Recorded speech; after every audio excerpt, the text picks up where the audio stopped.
22 नक्सलियों ने सरेंडर किया है। सरेंडर नक्सलियों पर 40 लाख रुपए का इनाम घोषित था। सरेंडर नक्सलियों में एक दंपत्ति भी शामिल बताया जाता है। इसके साथ ही नक्सली दंपत्ति पर 8-8 लाख रुपए का इनाम था। एसपी सीआरपीएफ डीआईजी के सामने इन्होंने आपको बता दें कि सरेंडर किया है। तो बड़ी जानकारी, 40 लाख के 22 नक्सली ये बताए जाते हैं, जिनमें से एक दंपत्ति है। 8-8 लाख का इनाम इन दंपत्ति पर घोषित था और यहाँ पे 22 नक्सलियों ने सरेंडर किया हुआ है।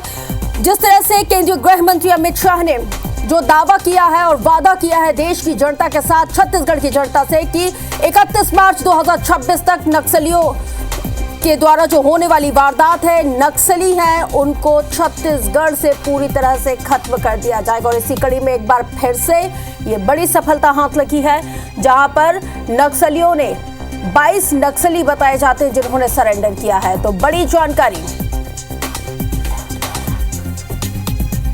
जानकारी इस वक्त आपको बता रहे हैं। नक्सली दंपत्ति पर 8-8 लाख रुपए का इनाम था।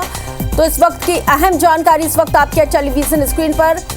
एसपी सीआरपीएफ डीआईजी ये इनके सामने इन 22 नक्सलियों ने सरेंडर किया है।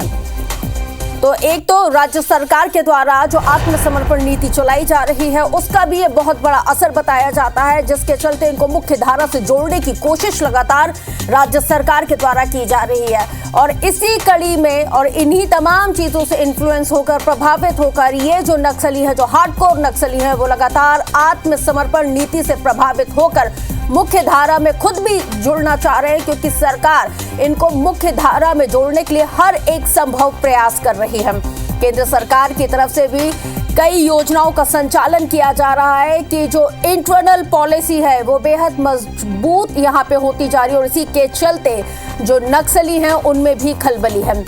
एक तो लगातार जिस तरह से मुठभेड़ हो रही है, और उस मुठभेड़ में हमारे जो जवान हैं इन नक्सलियों को ढेर करने में भी बड़ी सफलता हासिल करते हैं। एक ये प्रमुख वजह है। इसके साथ ही सरकार के द्वारा जो नीतियां चलाई जा रही हैं, एक उसका सबसे बड़ा असर है। और इसके साथ ही केंद्रीय गृह मंत्री अमित शाह ने भी इस बात का जिक्र किया था कि आप सीधे मुख्य धारा से जुड़िए, नहीं तो अपने एनकाउंटर के लिए तैयार रहिए। इसलिए ये नक्सली भी लगातार सरेंडर करते जा रहे हैं।